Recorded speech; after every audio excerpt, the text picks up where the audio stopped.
أعوذ بالله من السميع العليم من الشيطان اللعين الرجيم بسم الله الرحمن الرحيم إن الله وملائكته يصلون على النبي يا أيها الذين آمنوا صلوا عليه وسلموا تسليما اللهم صل على محمد وعلى محمد وعجل فرجهم. Assalamu alaikum wa rahmatullahi wa barakatuhu. Welcome to the live webinar, a new episode on the topic of the importance of good character. Today's presenter is Brother Ali Shirazi. Quick introductory words. Brother Ali Shirazi is still a young student enrolled in a university in Canada, and simultaneously he is enrolled in an online hawza, and he's been studying Arabic for the last 4 years. He's stationed in Milton and also teaching the kids through Sunday school on the platform of Dar Abbas. And we are very excited, especially I know my son's favorite teacher is Brother Ali Shirazi, and he's very engaging. And the topic that he has chosen for us, for him to deliver today, is indeed an important topic, which is about akhlaq. And I believe he'll be bringing the case study of the Aswa Hasna of Prophet Muhammad sallallahu alaihi wasallam.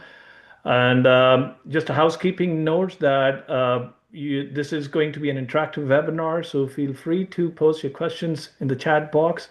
I would be happy to read them over on your behalf. Or if you want to speak to him directly, you can always raise your hand and unmute your microphone so you can have an audio conversation with him. We are recording this webinar, which will be uploaded on our website, and you will get to know more about our upcoming webinars notifications as well. In the meantime, this webinar is being live telecasted on Hyder TV as well. So this is all going in the public forum. With that note, I would like to formally hand over and request Mr. Brother Ali Shirazi, if you could share your screen and open your mic and video. Good to see you, brother, once again, and over to you. Assalamu alaikum wa rahmatullahi wa barakatuh. Assalam wa rahmatullahi wa barakatuh. Can you see me, my screen, everything, inshallah? I can see you, but let me stop my screen. If you can share your now. Yeah, we can share your. We can see your screen now. Perfect. And the video is good? Yeah, video is good. All good. We're all set. Inshallah. Ready? Sure. Yep, we're all ready. Okay. أعوذ بالله من الشيطان الرجيم. بسم الله الرحمن الرحيم. الحمد لله رب العالمين والصلاة والسلام على أشرف الأنبياء والمرسلين سيدنا ومولانا وشفيع المذنبين أبي القاسم مصطفى محمد اللهم صل على محمد وآل محمد وعلى أهل بيته الطيبين الطاهرين المعصومين ولعنة الله على أعدائهم أجمعين. Just whoever has their mic open, please, it'd be better. Yeah, if you can request, ladies and gentlemen, if you could kindly mute your microphone so we don't have any. Allahumma salli ala Muhammad wa ali Muhammad. So welcome to my webinar. Today, inshallah, we will be talking about the embodiment. There's still some sound in the back.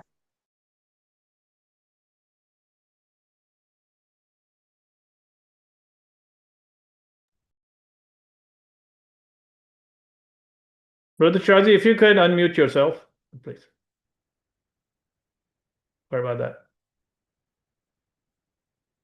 Brother Ali Shirazi, you need to unmute yourself. By default, I think I muted everybody. You got muted as well. So sorry about that. Okay, is it good now? Very good. Yeah, we're good now. All right. Allahumma salli ala Muhammad wa ali Muhammad. So welcome to my webinar. Today, inshallah, we'll be talking about the character of Rasulullah sallallahu alaihi wa alihi. As you guys know, Rasulullah sallallahu alaihi wa alihi is Sayyidul Khalq. And recently, we passed the bi'th of Rasulullah sallallahu alaihi wa alihi, where Rasulullah sallallahu alaihi wa alihi was chosen as, he was chosen as a prophet. Of course, he was before, in the beginning of his life, he was born a prophet. However, his mission began on the bi'th of Rasulullah. And of course, from his life and his mission, we can take many lessons.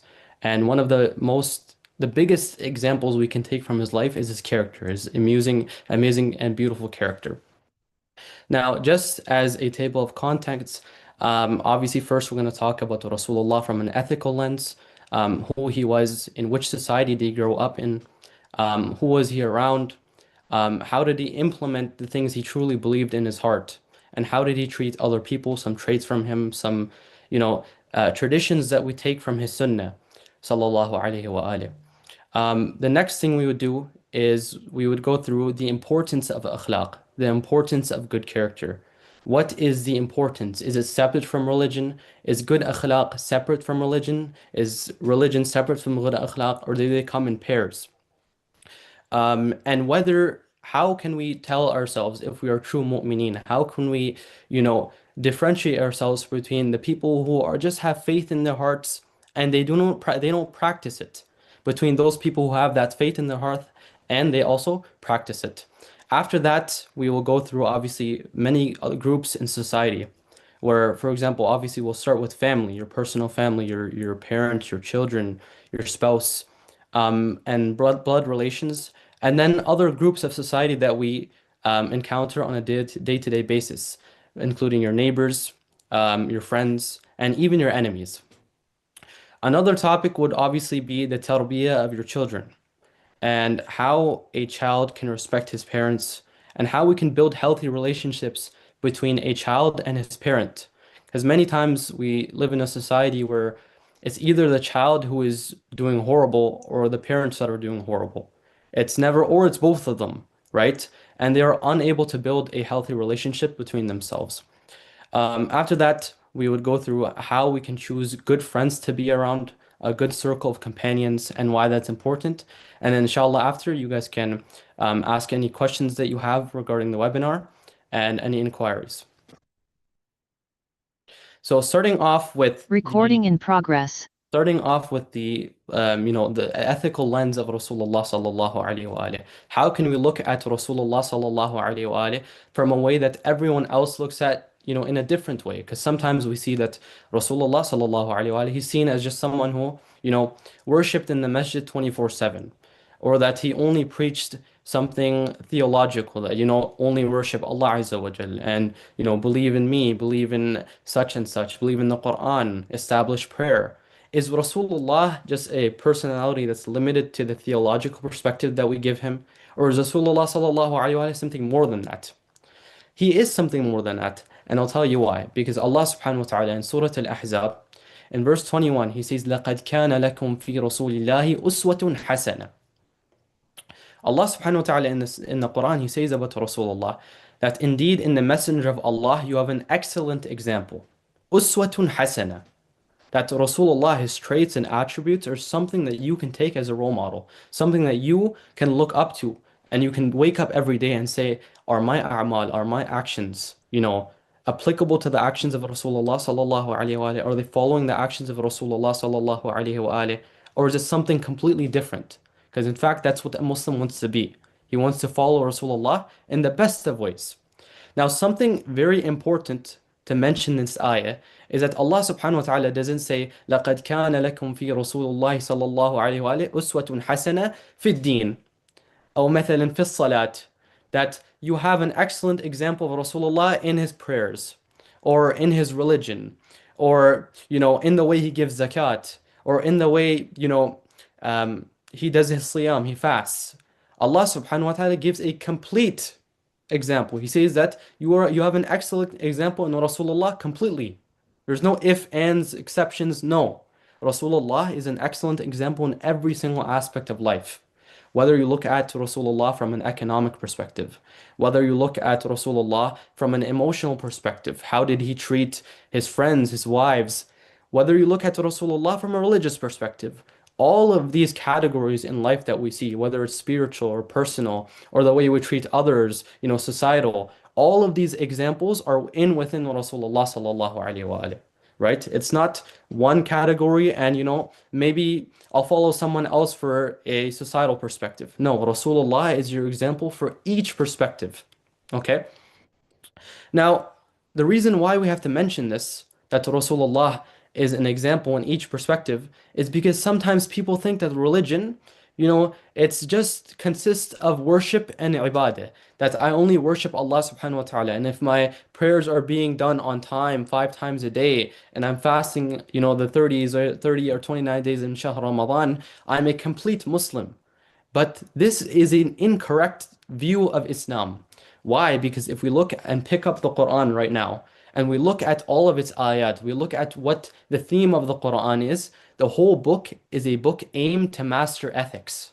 The whole book is a book aimed to complete a human being in an ethical perspective. Of course, in a spiritual perspective as well, but that spiritual perspective is to aid you in your ethical perspective. That you want to become someone better. You want to become someone that's humble, right? If someone's not spiritual, right? And due to him not being spiritual, and him not believing in Allah Azza wa Jal, he might become arrogant. I am here because of myself. I am taking care of myself. Islam is looking to protect you from going right and left in these ways. It wants to keep you in a perspective where you understand that there's a higher power above you and that you treat other people in the best of ways. Okay? Now, not only the Quran, but in fact, many of the a'mal that we do on a daily basis, some people might think of it only in one perspective. I'll give you an example here. An example is our 5 prayers, the 5 daily prayers. Right now, if I were to ask every single one of you, or some of you, or whoever, what is your perspective of prayer? What is your perspective of salat? When I ask you about salat, what does that mean? What is salat? Right? You're going to say it's prayer to Allah Azza wa Jal. It's supplication to Allah Azza wa Jal. Right? All of these things that are worship to Allah subhanahu wa ta'ala. However, this is not the only perspective of prayer. In fact, the prayer has an ethical perspective as well. And I'll quote you a hadith right now that it's narrated from Imam Rada alayhi salam in Kitab al-Ilal by Shaykh al-Saduq rahmatullahi alayh. And the narration is a bit long, so I'll skip the Arabic. But it's narrated from Muhammad bin Sinan. And he writes that Imam Rada alayhi salam, he wrote to him in a letter where he is responding to a bunch of masail, a bunch of issues that he wrote to Imam Rada, and he asked a lot of questions. One of the questions were about prayer. So he writes that Imam Rada wrote back to him about the reasons of prayer. Why is prayer wajib upon Muslimin? Why is it wajib upon me and you? And why do we have to go and sajda 5 times a day?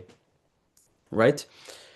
So he narrates that Imam Rada says in this letter, he says that the reason for prayer is an affirmation of the lordship of Allah Azza wa Jal. That's the number one reason. Okay, that's the first one. That's the first perspective that we've understood. Okay, Allah subhanahu wa ta'ala, He's our Lord, and we need to thank Him.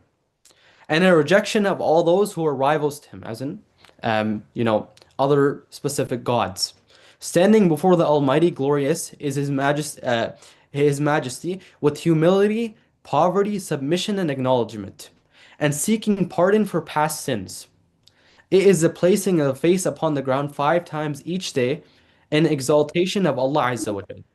It is so that one remains mindful and not forgetful, neither arrogant nor heedless. So you're seeing the ethical perspectives come into prayer right now. But rather humble and submissive. That these prayers are something that are making you humble.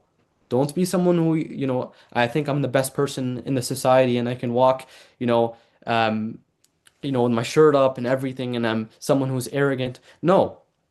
Seeking increase in both religion and worldly life.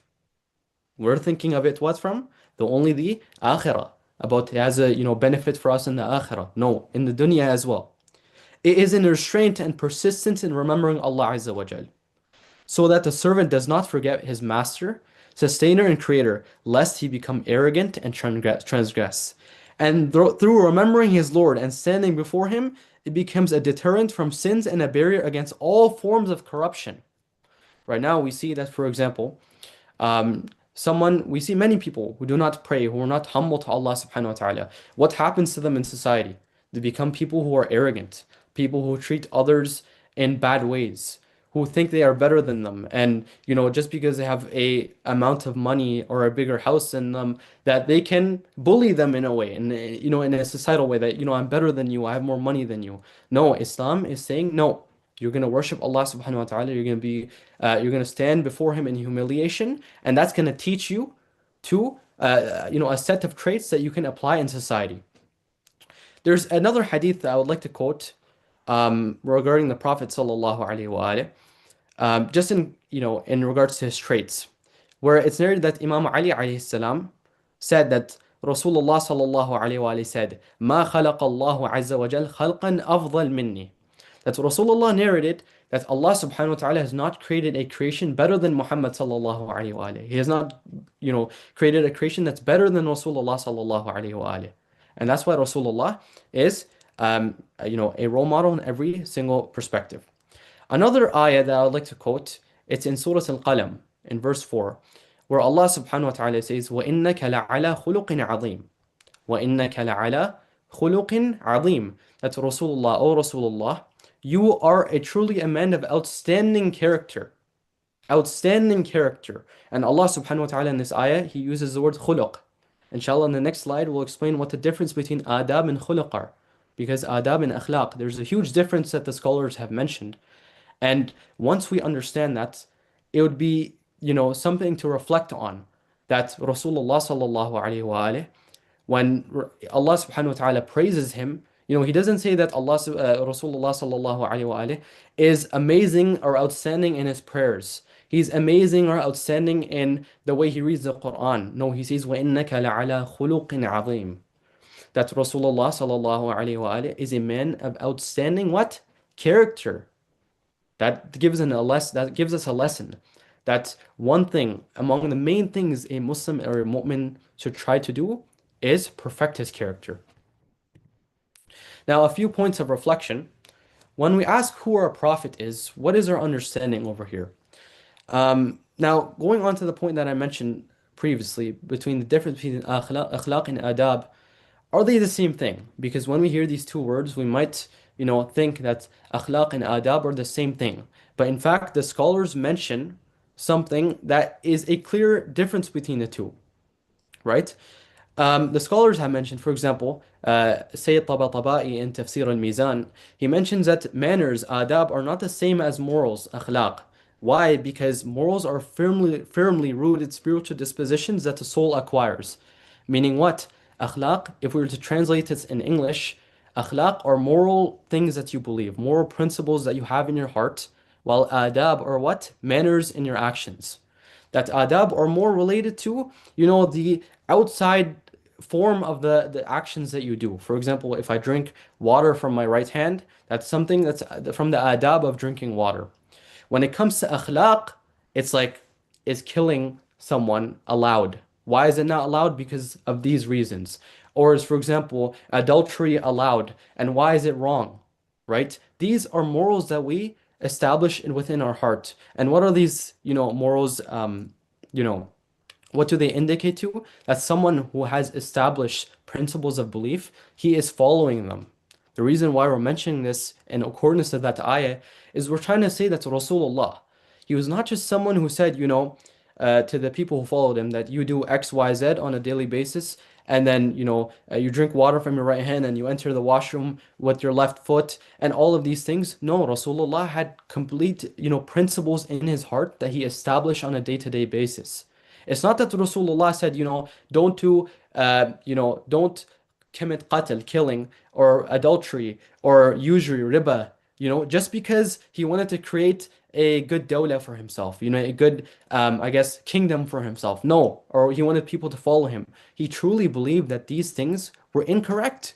He truly believed that killing someone or hurting someone is incorrect. He truly believed that, adultery is something that's incorrect because of this, because of these reasons, right? Rasulullah, all of these, that's why, Allah subhanahu wa ta'ala says, وَإِنَّكَ لَعَلَى خُلُقٍ عَظِيمٍ.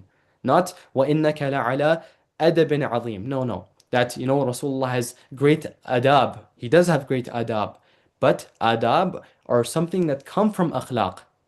Adab are a form that comes from akhlaq. It's almost like akhlaq is the base, and adab are strings that are coming from akhlaq. Now, in order to understand that, the greatness of the character of Rasulullah sallallahu alaihi wasallam, we have to examine the society that Rasulullah sallallahu alaihi wasallam lived in. Rasulullah, the Messenger of Allah, lived in a society where, for example, a society that would bury their daughters alive because they thought it would, cause a disruption in the rizq, right? Or a society that would, prefer tribal superiority and think that one tribe is better than another. And one tribe is greater than another just because they are born from a specific person. Or, for example, war and killing And all of these fitna, Allah subhanahu wa ta'ala says, وَالْفِتْنَةُ أَكْبَرُ مِنَ الْقَتْلِ. That fitna is greater than qatl, right?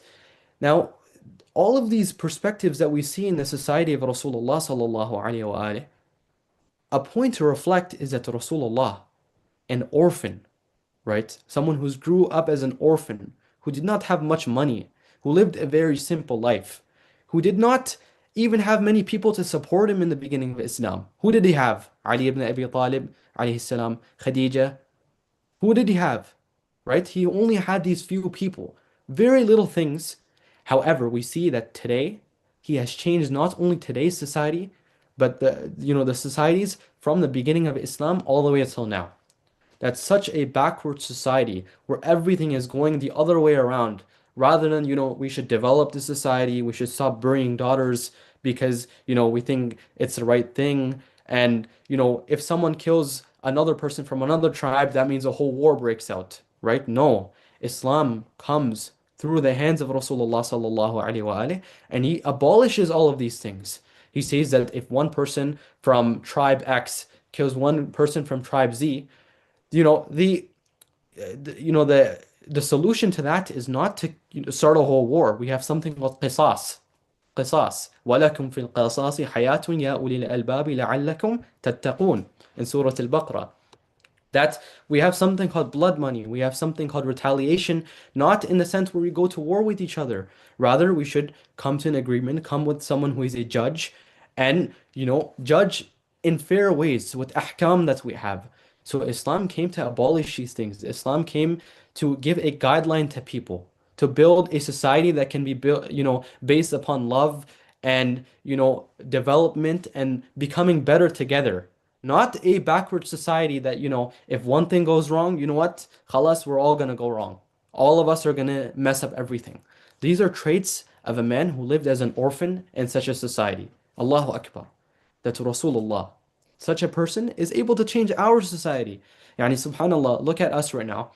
If we did not have Rasulullah, for example, even the Muslims back in, I don't know, Iraq, Pakistan, Iran, all of these countries, cities, right? Imagine if there was no Islam. Imagine all the traditions that we used to do were not abolished by Islam. What would the world be today? What would the world be like today? It would be horrible. Rasulullah sallallahu alaihi wasallam saved us with these. That's why when we say to Rasulullah, when you do a ziyarah, we say that, Rasulullah is the one who saved us from shirk, saved us from all of these dirty acts. Okay? Another thing that I would like to quote, this is a narration in Tafsir al-Tabari, and also, Qurtubi also narrates this. He narrates a historical account between Rasulullah sallallahu alaihi wasallam and not between Rasulullah, between Abu Jahl and Al-Akhnas bin Shurayq. So he narrates this that Al-Akhnas bin Shurayq التقى أبا جهل فخلى الأخنس بأبي جهل. That Al-Akhnas, who was an enemy of Rasulullah. Abu Jahl and Al-Akhnas were enemies of Rasulullah in the beginning of, Abu Jahl, تبت يدا أبي لهب وتب. That all biggest enemies of Rasulullah sallallahu alaihi wasallam.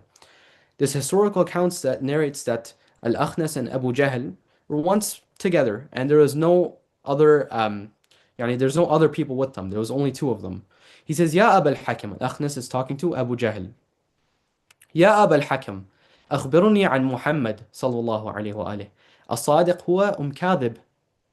Abu Jahl, remember this is Abu Jahl, one of the biggest enemies of Rasulullah sallallahu alaihi wasallam, who is cursed in the Quran, and Al-Akhnas, who was also an enemy of Rasulullah sallallahu alaihi wasallam.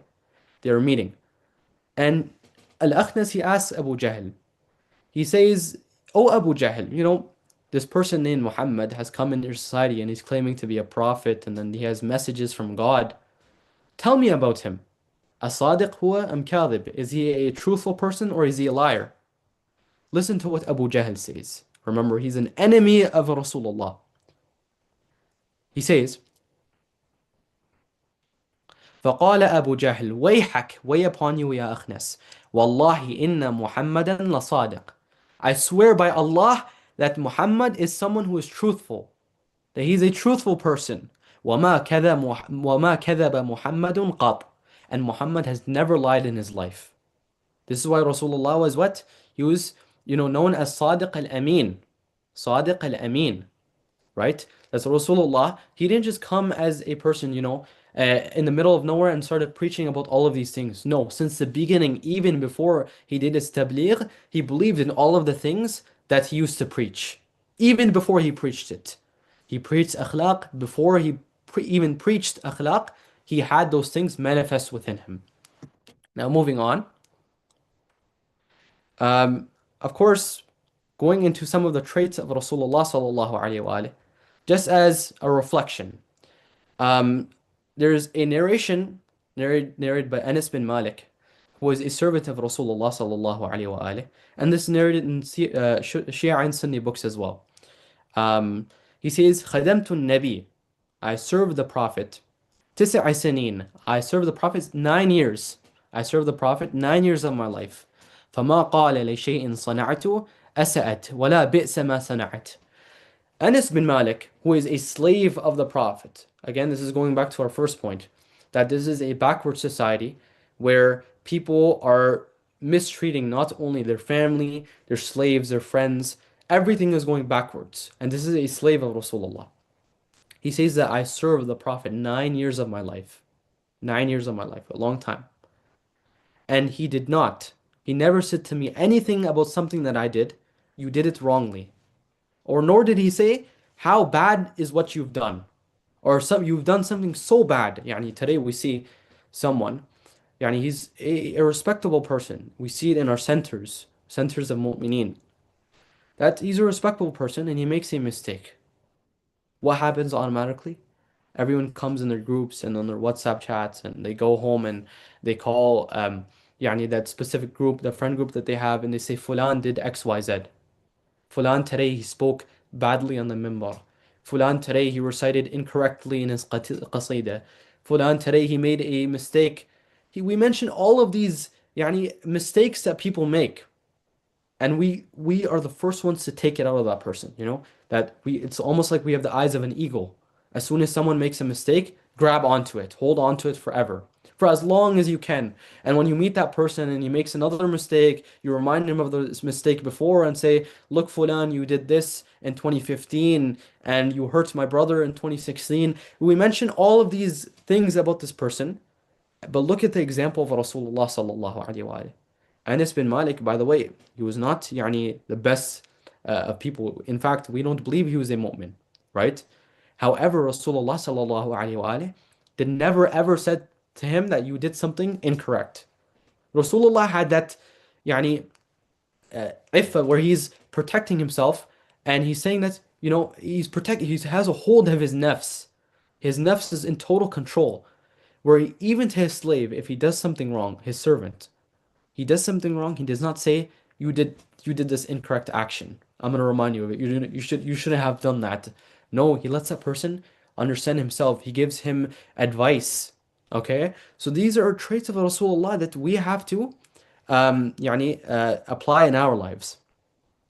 Other traits of Rasulullah sallallahu alaihi wa sallam that we can apply in our lives are, for example, smiling when speaking to people.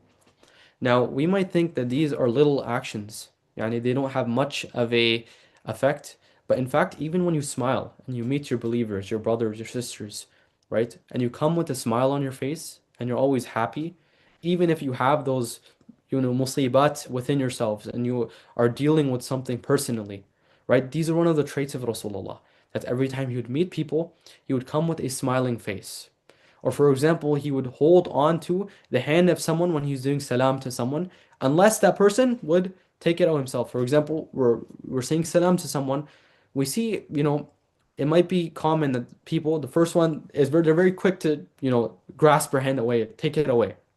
But when you look at, the actions of Rasulullah, he would hold on to their hand and he would grasp onto their hand until the other person would take it out, showing some type of compassion to the other person. These little things, we might think that, it might be kind of weird in our society that why is this person holding on to my hand? But these little actions have a huge impact. And I've seen it myself. Mu'mineen who come together and they practice these actions. When they meet each other, they are the happiest you can get.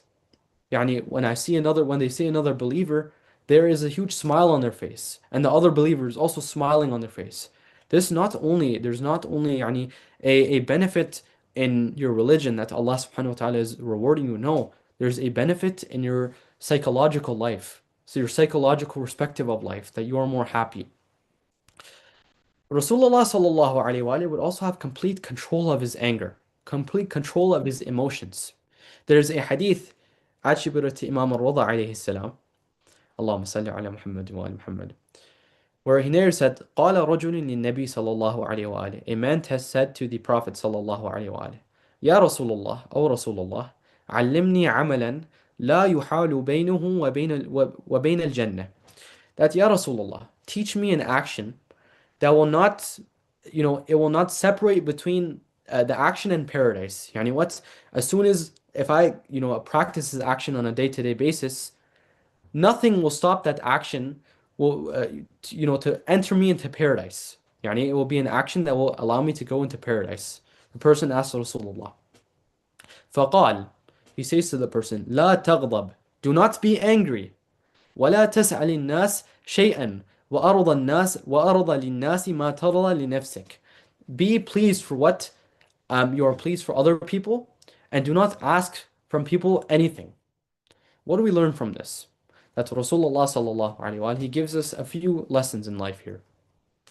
He says, by the way, one thing to mention, that anger in itself, the attribute of anger in itself, is not a bad attribute. And if it was, Allah subhanahu wa ta'ala would not have placed this attribute in ourselves. No, all of these emotions that we have, they're put in ourselves for a reason. They are put within us for a reason. Not every, specific, I guess, examples we use, anger is bad. For example, anger for the sake of Allah is good. But what are we saying? We're saying that anger, in general, when it comes to anger with your family, anger in general, when you don't have control over anger, always shouting and insulting, these are not good. No. Anger is only good when it's used for the sake of Allah subhanahu wa ta'ala. The Prophet would get angry, but only in specific situations where it's for Allah subhanahu wa ta'ala. For example, if someone is committing qatl and he's not listening to the nasihah of Rasulullah sallallahu alayhi wa alayhi, only in places where it's needed. However, adatan, anger should not be something that's used. For example, if I'm speaking to my parents, I do not speak to them with anger. Or if I'm speaking to my brothers or my sister or my friends, I should not speak to them with anger. I should smile at them. I should speak to them with compassion. Another thing I'd like to mention, this is from the sifat of Rasulullah sallallahu alaihi wasallam, but not mostly in his personal sifat, mostly when he is, these actions are not societal but rather personal. There's another hadith that is narrated from Rasulullah sallallahu alaihi wasallam, where he says, it's narrated that ما أكل رسول الله صلى الله عليه وآله متكئا منذ أن بعث الله عز وجل حتى قبض. That Rasulullah صلى الله عليه وآله would not eat sitting, leaning on something since he was sent and until he died. What is it? What someone could say right now, what's the issue with sitting, leaning on something? What's the issue with that? That doesn't really show arrogance. That doesn't really show that you're a tyrant or anything. No, it does not. However, Rasulullah sallallahu alaihi wasallam is trying to give us a lesson here. We might see today in society that specific actions and specific lifestyles are praised, or they're given a fadila over other lifestyles. For example, if someone has a bigger house, we in society, we see that, look, this person has a bigger house. He's much better than me. He has more money than me. God has given more rizq to him. Rasulullah here is teaching us something, that living a basic lifestyle is not, it's not something, it's not an insult to you.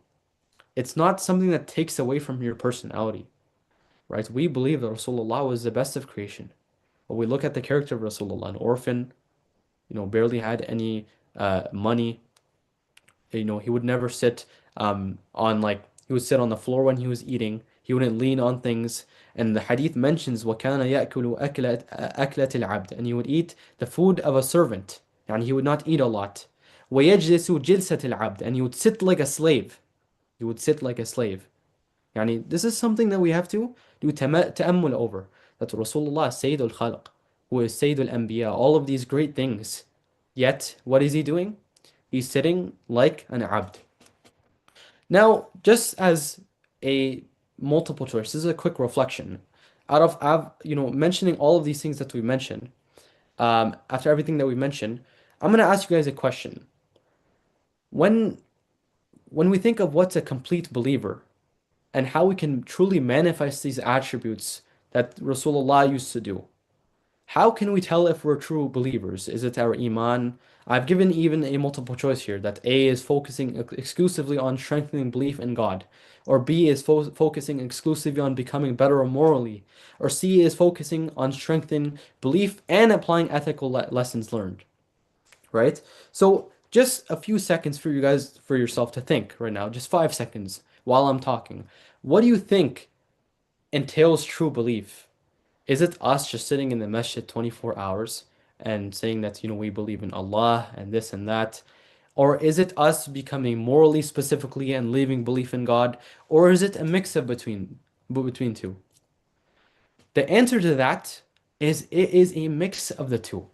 It is a mix of the two. Why? Because Rasulullah sallallahu alaihi wa in a famous hadith, it's attributed that he says, إِنَّمَا بُعِثْتُ لِيُتَمَّ مَكَارِمَ الْأَخْلَاقِ, that I've only been sent to complete moral qualities, to complete moral attributes, to perfect it, right? Now, that's not the only reason religion, that's not the only, we're not saying that Allah subhanahu wa ta'ala should not be worshipped. The answer to that is there is a pair between the two. And the proof for that is many ayat in the Quran. For example, Allah subhanahu wa ta'ala starts with إِنَّ الَّذِينَ آمَنُوا وَعَمِلُوا الصَّالِحَاتِ. We see this many times in the Quran, that indeed those who believe, that's the first thing. Belief is muqaddim over what? Muqaddim over amal al-salih. You believe in Allah subhanahu wa ta'ala. And then what? You do amal al-salih. So it comes in pair. Belief requires action. Action also requires belief. This is something that we need to take in account. Now, if you see the triangle that, this chart that I've made, we say that Islam is the basis. Some people think that Iman and Islam are the same thing, right? But that's not true. Iman is a far' of Islam, is a root of Islam. Islam means to accept. I believe in Allah, I accept that Allah subhanahu wa ta'ala is my creator. Iman is where I truly believe in it within my heart, that I've fully accepted it to the point where, if someone were to take away my life, I would not care. I would not care because I'm going to Allah subhanahu wa ta'ala. Then what's next? I ask you guys, what's next after Iman? Because it's possible that a mu'min can be someone who does not have the best of akhlaq, right? And it's also possible for a non-believer to have really good akhlaq, but he doesn't have Islam or he doesn't have Iman. What's next is someone who is a believer and he has complete akhlaq. Why? Because there's a hadith from the Imam alayhi salam, from Imam al-Baqir alayhi salam. He says, إِنَّ أَكْمَلَ الْمُؤْمِنِينَ إِيمَانًا أَحْسَنَهُمْ خُلْقًا. That the best of the mu'mineen, the most complete of the mu'mineen, are the ones who have the best of akhlaq. Now moving on. Now we go on to dealing with others. Dealing with others. How can we, apply these rulings that we learn from the life of Rasulullah sallallahu alaihi wasallam, these lessons from the life of Rasulullah, and apply to specific groups in society, whether it's in the house, whether it's outside of the house. First, we're going to start off with family, because one thing people need to understand is that someone could be very, morally good. Someone could be ethically good outside of the house, but when it comes to the house, he hits his children, or he treats his siblings incorrectly, or he yells at his parents, or he looks at them with anger and distress and all of these things. No, we start with the house. The biggest test for a mu'min, the biggest test for a Muslim, is that he's morally and ethically perfect within his house, and then the society, right? Obviously, someone should, work towards society as well, but the biggest priority here is your parents. Your biggest priority is your family, your blood relations. Now, I have made this chart to show you guys the difference between what society teaches you and what Islam teaches you. Society, when it comes to, for example, us, children, young youth, how do we treat our parents? What does society tell us? And by the way, when I mean society, I don't mean that every single society teaches bad things, that every single aspect of society teaches you to be bad to your parents. No. What I'm doing is I'm taking the mistakes of society, the mistakes of the common understandings, and applying it and giving you the reason why Islam has fixed this. Why? Because akhlaq requires religion. And inshallah, if we have time in the Q&A, I can go through that. But we're running out of time. Um, Parents, society teaches you to build to abandonment. Yani today we see many of the youth, it's almost like they finish their studies, their degree, they get that degree, and they get married and they have their own family. Society teaches you build to abandonment. Yani when your parents become older, it's time for you to leave them. It's time for you to fully move out and never see them and no hello, salamu alaikum, how are you doing? Nothing. Nothing. We see this in our society today. Not only non-Muslims, but Muslims. We see that they don't speak to their parents even after they've grown above the age of 50, 60, right? While Islam teaches to build that attachment. Islam teaches to strengthen that attachment rather than to tarnish it. Now, how can we implement that? Inshallah, I'll mention that in the next slide for the parents and the children. Now, when it comes to children, again, society tells that parents should give children absolute freedom. Yani they can do whatever they want. They have all the choices they can make, and no one is there to give them advice. Well, Islam says what? There is a balance between what? Choice and discipline. That you should discipline your child as well, but not force anything on him. He has a choice of his own. Yes, he has the freedom of choice, but you have the responsibility to do what? Give him advice. Now then it comes to blood relations. We also see this in society that when I mean blood relations, obviously your parents and your children are your blood relations. What I mean general, your cousins, your uncles, your aunties. We have this horrible understanding, even within our culture. It's not, we're not pointing the fingers on non-Muslims. We got to look at ourselves as well. We have this horrible understanding that, if my friend is not going to call me, or my cousin is not going to call me in 15 days, I cut off relationship with him as well. I'm not going to call him back. I'm not going to speak to him. I'm not going to say hello. I'm not going to say assalamu alaikum. How are you doing? We have this horrible understanding in our culture and society that if someone is doing bad or someone is doing horrible in terms of building that relationship, we just do it back. No, Islam says responsibility remains upon you despite the other party.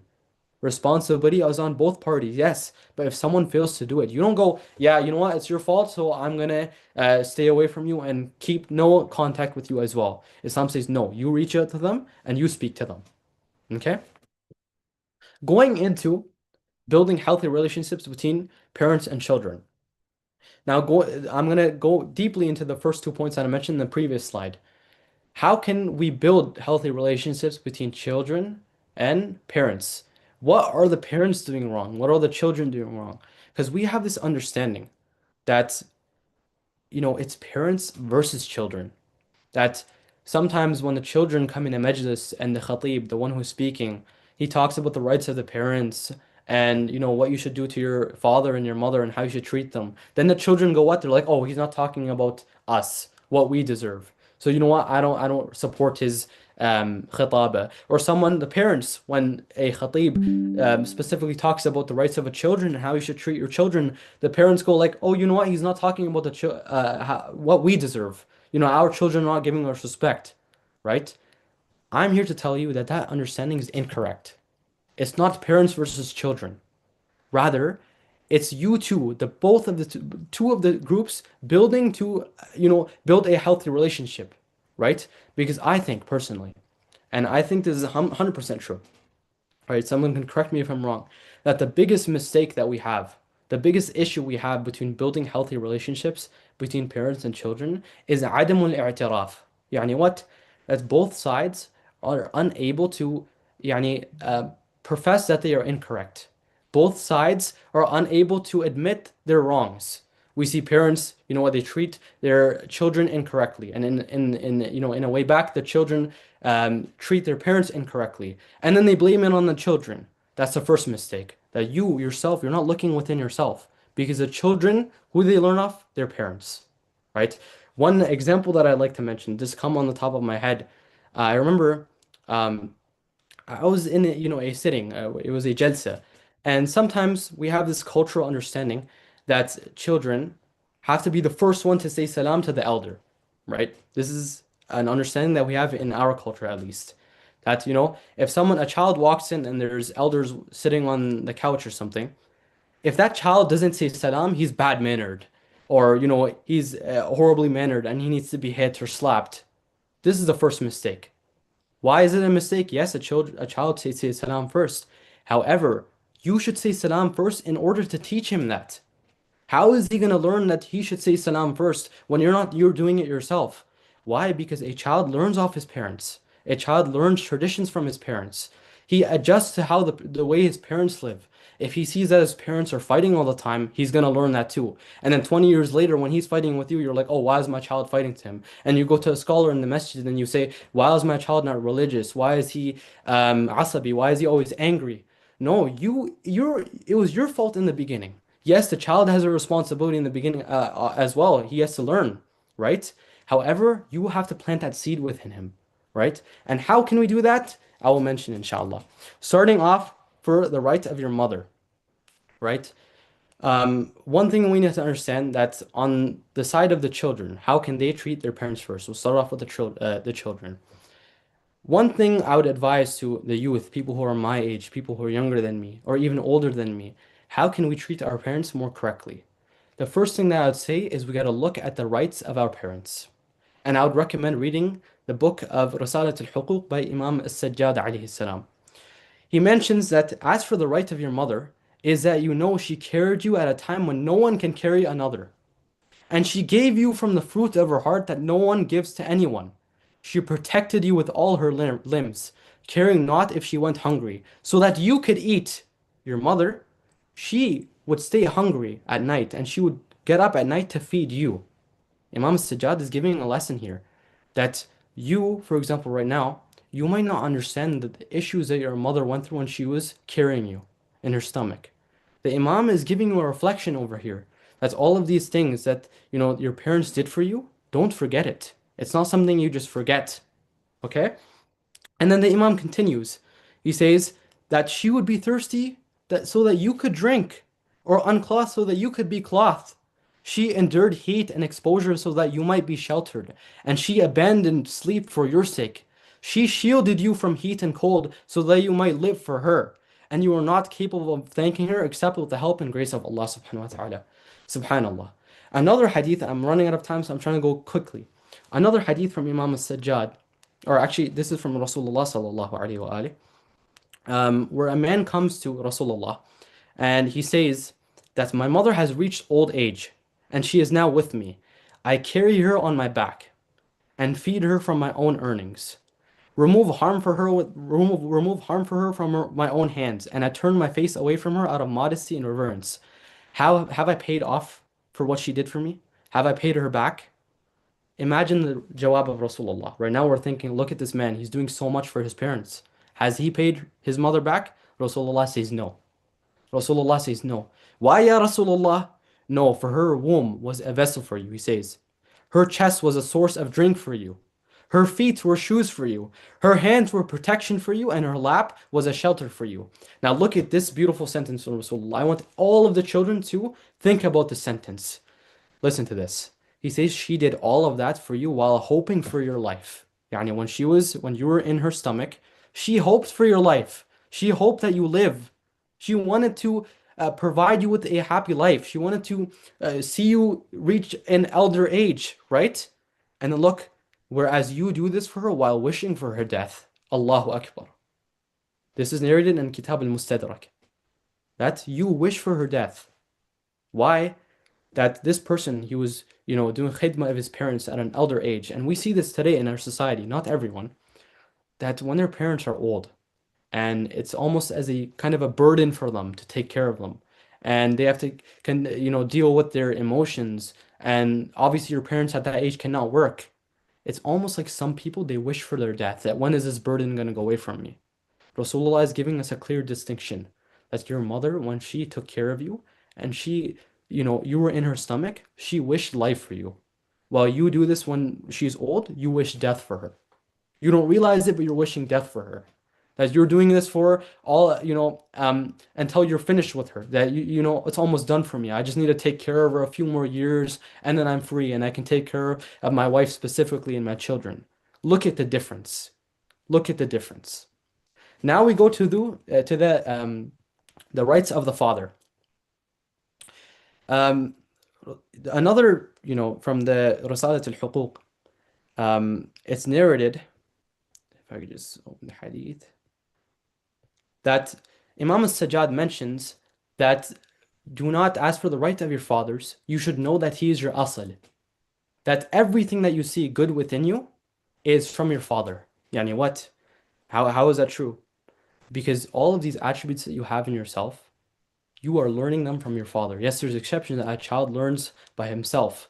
But when we look at a son and his father, and a newborn son, and he grows up in the house of his father, a lot of the attributes that he gets are from his father, whether that's physical, whether that's in his body, or his physical, or his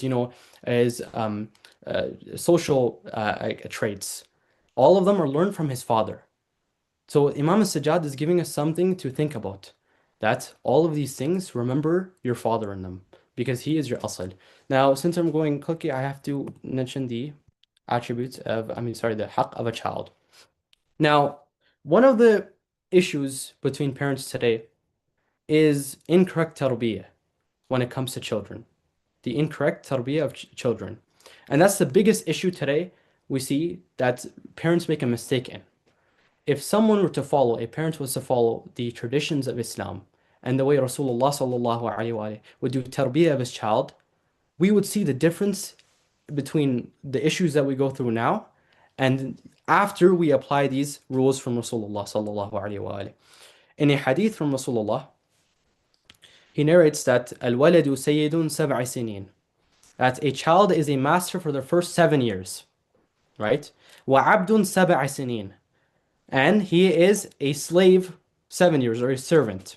Wa wazirun sab'a sinin. Now don't take these words for in its literal sense, right?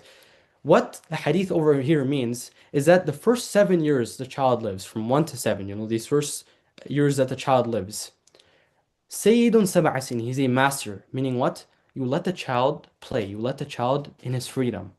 You don't start, teaching extreme things to the child and, slapping him and giving him complete adab. No, in the first 7 years, you let that child play, you let him be free.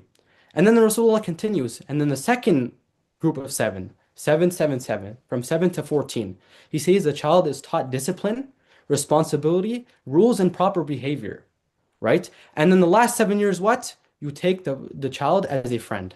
You take the child as a companion. The biggest issue here is what? Our parents, not parents in general, they switch the tartib. They switch the tartib of tarbiyah. In the first 7 years, they might do discipline. And then the 7 to 14, absolutely leaving the child in his freedom. He can do whatever he wants at school. And then they come back and say, look, the child is going the wrong way. He doesn't believe in religion anymore. He disrespects me. The reason why is because you did not teach that child, you did not give him tarbiyah in the correct way that Islam taught you, right? You got to make sure that you are teaching that child, you are disciplining that child in the right, correct, and the correct timing, and you're not switching it up. Now, quickly going through this as I'm running out of time heavily, dealing with others generally, obviously neighbors, we have this societal, understanding that, we shouldn't talk to them same way in blood relations. We see today, there's an understanding in society, and we see today, sadly, that we never speak to our neighbors. We never say salam to them. We never, catch up with them. Islam is totally against that. Islam says build society for greater good. Then we come to friends. That, of course, Islam obviously promotes choosing correct friends. promotes treating friends correctly, right? That a friend is a trust for you, that you must take care of his huquq, you must fulfill his huquq, you must take care of them, you must be a brother for them, right? While other people might be that, he's my friend, but he can do whatever he wants. No, Islam is against that. Then we come to enemies, right? Society says to build hatred between enemies, that if someone hates you, hate them back. If someone is against you, be against them back. If someone doesn't like you, try not to fix things. While Islam says remove that hatred. Now, how do I choose my friend? This is a question that we must ask and look through an Islamic lens, right? Among the attributes that Islam gives to choosing a friend is what? Trust, honesty. Is a friend truthful? Will he betray me? If I go for a few days, will that person keep my money with him? Right? Will he give it back to me? Right? All of these attributes we have to look within a friend. Another set of attributes is, are they supporting or hindering your goals? Why? Because Allah subhanahu wa ta'ala in the Quran, in an ayah in the Quran, He says, الْأَخِلَّاءُ يَوْمَئِذٍ بَعْضُهُمْ لِبَعْضٍ عُدُوًّا إِلَّا الْمُتَّقِينَ. That this has an effect on you, that your friend, there's even a hadith that says, a man is on the religion of his friend. Yani they have an effect on your goals. If I want to become someone in the future, I want to become someone who's religious, but I have friends who are non-religious and people who teach me wrong things. Are they really supporting my goals? You want to have a friend that takes you to the goal. You want to have a friend that helps you reach your destination. Another thing is that that friend is a role model for you, right? It's not always that I be friends with people who I think that I'm better than them. No, right? You want to be friends with people who you learn off of, right? It's not about I know everything and I know more than my friend. No. The whole relationship that Islam teaches you is that an individual, you learn from him and the individual learns from you because no insan is perfect. Now, a final overview is good character. It leads to what? A peaceful life. And Islam in ahadith, this tells us that. And in fact, we see this in an amali perspective, that people who have good character, they live a very peaceful life, even if they're not religious, right? When it comes to the benefits of good character, there are two types of benefits. There's fawaid al-dunyawi and fawaid al-ukhrawi. That there's fawaid benefits in the dunya and benefits in the akhirah. Some of the benefits in the dunya, for example, narrated in a hadith, are that the most pleased people in this world are those who please others with their good character. Another is that it establishes mawadda, hub, muhabba, all of these beautiful love within the hearts of the mu'mineen. And it increases rizq, according to some hadith. And in a hadith from Imam al-Sadiq alayhi salam that's attributed to him, he says, حُسْنُ الْخُلْقِ مِنَ الدِّينِ وَهُوَ يُزِيدُ فِي الرِّزْقِ. That increases your rizq. And husn al-khulq, good character, is from religion. Now, in the akhirah, obviously we have a hadith that says it's the heaviest on the mizan, that the mizan is the scale that our good deeds will be put on. And in some hadith, the thawab of husn al-khulq is like the thawab of jihad fi sabilillah, fighting in the way of Allah subhanahu wa ta'ala. And in some hadith, it says that someone who has good character is closest to Rasulullah sallallahu alayhi wa in paradise. وصلى الله على سيدنا محمد وآله الطاهرين. اللهم صل على محمد وآل محمد. I apologize, the time did go a bit across the line, but inshallah, if anyone has questions now, I'm ready to answer them. Thank you. Thank you very much, Brother Ali Shirazi. That was an excellent presentation. And folks, we're open for question and answer. So if you have any questions, please feel free to raise your hand or post it in the chat box, or raise your hand. We'll unmute you and you'll be happy to take your question on your behalf. By the way, if anyone has personal questions that they don't want to put in the chat, you can obviously email me, or any inquiries about the presentation. Obviously, I wasn't able to mention every single source that I quoted because I was running out of time, I realized. Yeah. And we needed more time for the Q&A. But if anyone has any questions about the presentation, inquiries, you can obviously email me or put it in the chat. Yeah. So I'll kickstart with the question, Brother Shirazi. You very nicely tabulated about how society is, what is the society norm we're living in, and the Islamic value, and then the implementation part.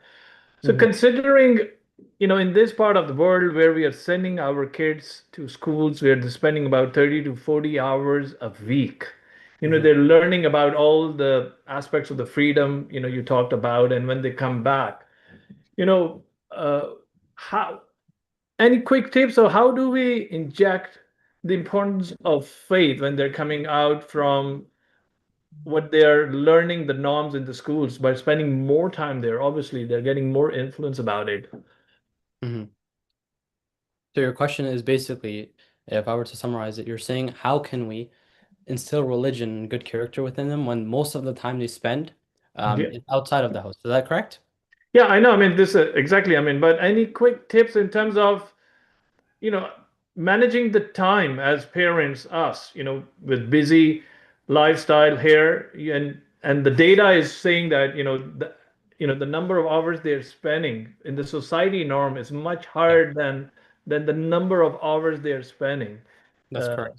yeah, with us. So in response to that, I would say that I believe, and this is my personal belief, that every parent has time for their child. I just don't think our parents are making that time. Even if it's just an hour, 30, 25 minutes, sitting with your child at the end of the day and speaking to him about the traits of Rasulullah, speaking to him about religion, and trying to tell him why the things that we teach them, why the things that Islam, what the things that Islam teaches are correct or the things that it tells you to stay away from are incorrect. Yani today we see that this is just an example. Um, and this is yani, something that I think about just in terms of the madrasa as well that we, alhamdulillah, we're running. Um, that's most of the time that children spend is outside of that madrasa or outside into the outside world. Now, the issue is that we're not teaching them why they have to protect themselves from the outside world. Yani if the kid is, 12, 11, 12, and he's starting to go to school, starting to go to high school or university, there's no background that we're giving the child. It's just like you go out there and we might force them to go to majalis, we might force them to go to madrasa. But the issue is we're not teaching them why. And that Mhm. is the issue in tarbiyah. Just like the hadith that 777, the one that is attributed to Rasulullah sallallahu alaihi wa alihi, that the issue is we're switching it. We're switching it. This is very common in our culture. It's very common in today's society that the first 7 years, we're actually teaching the children more than we're teaching him in 7 to 14, which is crazy. Yani I'm teaching my child more adab, more discipline. Then I'm teaching him more adab at the age of 13 or 14 when he actually needs it. At 1 to 7, the child, his brain has not fully developed. He's still taking all these information in. Then from 7 to 14, he actually starts to develop thoughts of his own. This is a very important and very dangerous time of his life. 7 to 14, when he's going outside in society and people are teaching him these um, uh, outside world things that are non-Islamic, we have to save them from that. And one of advice that I would give you for that is this is actually advice from the Ahlul Bayt. Because who am I? Who am I to speak on from behalf of the Ahlul Bayt? There's a hadith, I can't remember the Arabic wording right now, but there's a hadith that says, teach your children our hadith, right? Recite our hadith to your children. Recite the things, the words of Rasulullah and the Ahlul Bayt to your children. Instill those beautiful words that have hikmah, wisdom, and ilm and knowledge into the hearts of your children before other people get to them. The hadith doesn't say other people, it Oh, says a specific beautiful. sect of Islam. But we have to teach them what the Ahlul Bayt in Islam teaches, why Islam teaches that before other people can get to them. That's a quick response that I could give. Sorry, it's not Beautiful. really detailed, but No, beautiful. That's well explained. So let me move to the chat box now. We have some questions मालिक coming होता up है now. लेकिन अपने जहन को Are we हुक्म दो अपने extending the जहन को hajj इंसान hour? को But is Hajj रुसवा very करते हैं anything different from Hajj? बादशाह जितना लंबा मेहरान का हमारा नारा उतना लंबा अली आपका आना चाहिए कि हुसैन मौला करबला में सुने और करबला में आपको An experience? Your parents treated. Okay. I think one of the things that I'm grateful to my parents for is planting that seed. And I think that's very important. Now, when we're with this presentation that I just given, it's not to say that it's very easy to do tarbiyah of a child, or that's very easy for not easy, it's not difficult for a child to respect his parents in every single aspect. I know it's difficult. It's not easy, especially when that child is learning things from the outside world. But what we're saying is that, the child should have that seed planted within his heart, that seed of Islam. And I think many people today, this is actually a praise for the parents today, that आज ये our पढ़ेंगे हमारे parents, साथ कहे alhamdulillah, कि they या bring our ये children to छठा the, मिसरा the फिर children मेरी to the मर्जी का है masajid. They take शहजादे them ने रुखे to hi hi community hi hi events. It doesn't even have to be Islamic. It could just be about ethical principles, morals, anything, right? Once that seed is planted within the child, even if the child goes away from the straight path and he goes right and left and whatever, he will come back because that seed is still planted within him, right? I think that's something that our parents are doing well. This is in praise of the parents, that we're planting that seed within the child. And we do realize that this kid is going to university, he's going to high school, and he's learning all of these things. However, even if he does go off that straight path, in 5, 6 years, he's going to be like, you know what? What did my parents teach me? What did my parents teach me in the beginning? I've seen it myself. I've seen it myself from my own personal experience. That when the world is, surrounding me and everyone is trying to put something within my heart, I go by 6, 7 years when my father and my mother would take me to majlis and teach me these lessons in life, and I would realize that that's better for me. And that's something that is beautiful within our community. I think that's very praiseworthy within our own community, especially this community, mashallah, everyone in here, that we're instilling this love. All of these people that are in the presentation, this is instilling that within them. Even if they don't understand now, the children now, maybe later, 5, 6 years, they're going to come back to it. They're going to say, oh, wait, you know what? I think this path is the correct path. And I think this is better for me personally. So, to put it in a one sentence summary, instilling that seed, planting that seed in the heart of a child is the most important thing. Beautiful. Beautiful. All right. We have another question from Sister Faria Rizvi, that what are some book recommendations that are about building good characters that you would like to give? I think the most important book, the number one book, obviously, is the Quran. I will always say that. Number one is the Quran. Because right now I pick up the Quran, and all of these things that the Quran teaches me, it perfects my ethical principles. It perfects my moral reasoning. It perfects it. It tells me why things are wrong and why things are good. That first one is the Quran. The second one, I would say, is the book that I've quoted several times in this presentation, which is Risalat al-Huquq.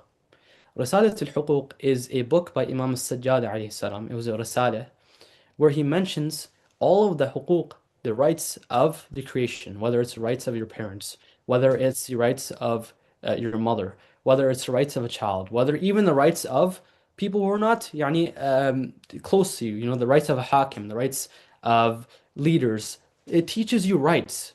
It teaches you how you can treat other people, how they deserve to be treated. So I think the Quran and Risalat al-Huquq would be two books that you might want to study if you want to increase or, learn akhlaq and also how to treat others. Brilliant. Thank you very much. Now, if you allow me, Brother Shirazi, because you mentioned Quran, and that is very close to my heart also, because I see there's a lot of emphasis given on tarweej and talawa, but understanding of Quran. Yeah. We have been, everybody talks about it, but what do you think one of the top few reasons that we don't give that much importance to derive lessons from Al-Quran rather than, I've seen the community like every other kid, they're doing excellent in terms of recitations and everything. Yeah. But when it comes to understanding the meanings, and rather the emphasis from the parents, you don't see that. There's a gap. Yeah, correct. What I think are the reasons, do you think? I think the biggest reasons is misunderstanding the religion. Again, these are misunderstandings both from children and from the religion. I think one of the most important things we're in need of are people or scholars who are very honest with the people.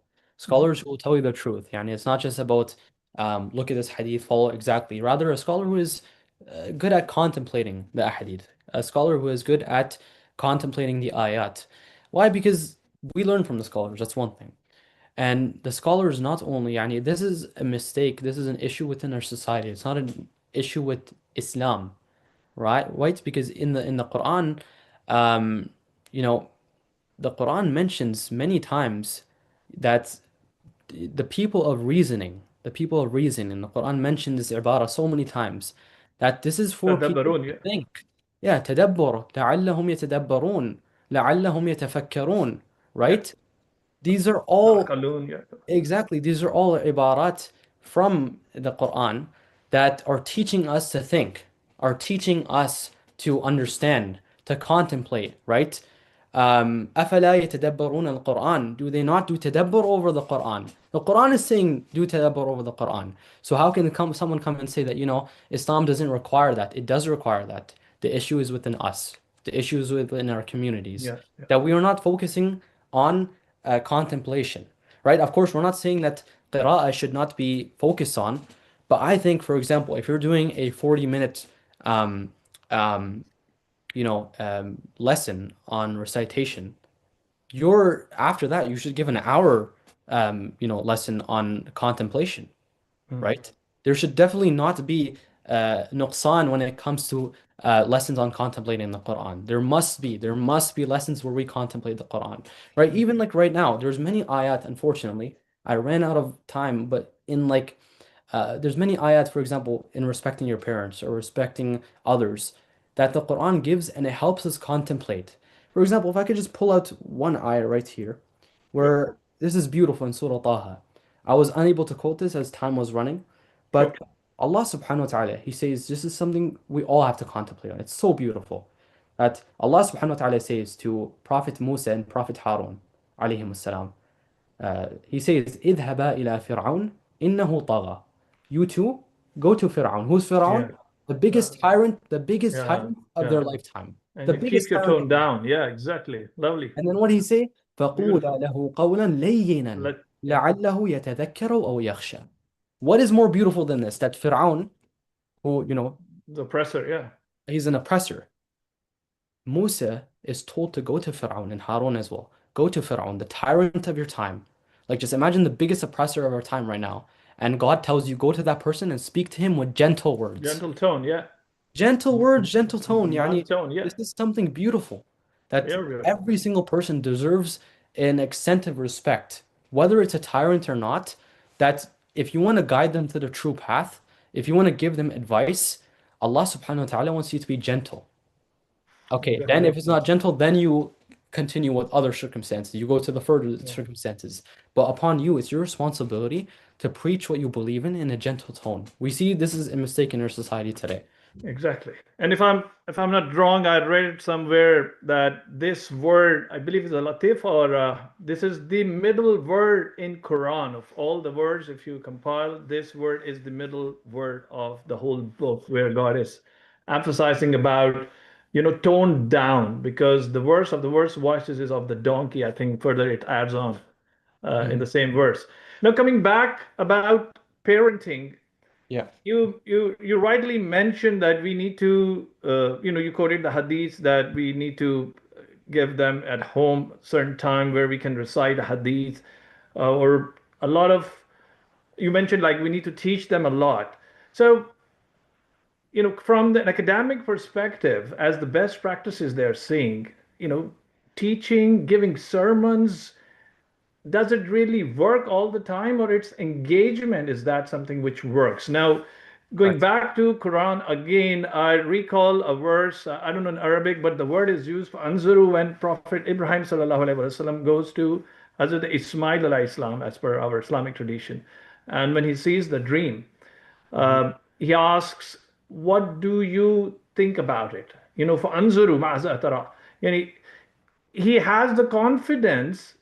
The lesson that I'm taking from this verse, it's not just about sacrificing a son, a dream that he's watched, but the most important thing in that ayah is the engagement and the trust that he has in his son, where he's seeking an advice from his son. What do you think about it?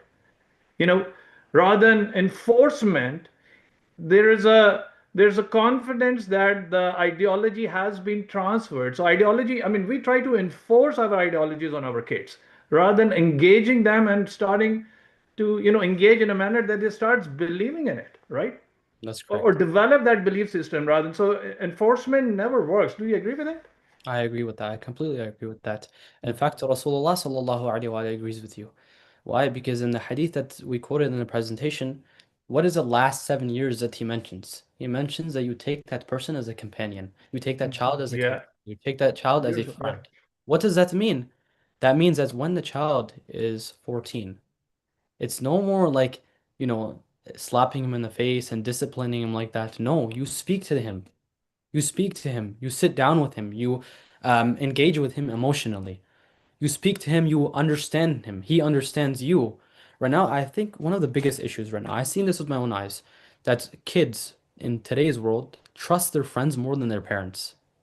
Yeah. I've seen children, I've seen people with my own eyes where the child is ready to tell his best friend something that happened at school, an issue that happened at school, or an issue that happened in university. But his dad, never, I'm never going to tell him. I would never tell my dad that. Why? What's the issue? Because we did not take them as friends. That's the biggest issue. Absolutely. We did not take them as friends. We don't try to understand them. It's more like I force my ideology upon you, and then whatever you think, I don't really care about it. No, give the child his mind of his own. He's a human being. God Yeah. has given him aqd. God has given him ikhtiyar. You let him think. You let him understand. You engage with him. If you think he's wrong, give him proof that he's wrong. If he thinks that you're wrong, let him give you proof that you're wrong. And if he's right, then accept, do i'tiraf. Say that I was wrong in this case. This builds a relationship between you and your child. Yeah. Yeah. No, that's excellent. I think that was an excellent presentation that you gave. Folks, any other questions you have as we are running out of time, or otherwise we'll conclude. But I believe what Brother Shirazi just presented today, and if we conclude, the biggest lesson that we have learned today, that when it comes to akhlaq and parenting, it is more to understand Islam, the essence of all the teachings from Quran and from the Imam Masumin alayhi salams, and then use the art of engagement to deliver this or transfer this to your next generation. This is how you need to make it more interactive. More or less what we are doing in this webinar, where we are opening it up for you all to ask questions and bring such topics to discuss and do the reasoning, as Brother Shirazi was saying. Go to the bottom of what is why. So I believe I think there was an excellent webinar, first of all, Brother Shirazi. Any concluding remarks that you would like to give before we dismiss out? I think one thing I just like to say is advice to both parents and children.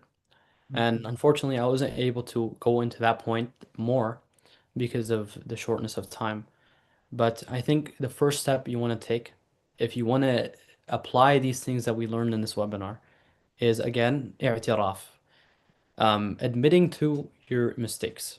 Yes. We have this arrogance within our hearts, whether it's from the child, whether it's from the parents, that there's some issue in saying, I'm sorry. There's some issue in saying I was incorrect. There's some issue in admitting that you were incorrect or you did something wrong. The step, even to Allah subhanahu wa ta'ala, not just people, even to Allah subhanahu wa ta'ala. If you look at the hadith, and for example, in Al-Kafi, in the chapter of supplications, there is a tartib, there is a organization to making dua. And this is something to reflect on. That you praise Allah subhanahu wa ta'ala when you're supplicating, you praise Allah subhanahu wa ta'ala, you name you call out his names. Then what's the second thing? I'tiraf. You admit to your wrongs. I was wrong. I did this wrong. I made a mistake on this day. I shouldn't have yelled. I shouldn't have spoken this way. I shouldn't have committed this act. Then you say, what? I'm sorry. Forgive me. Same way, apply it to anyone else in your society. That I've made a mistake.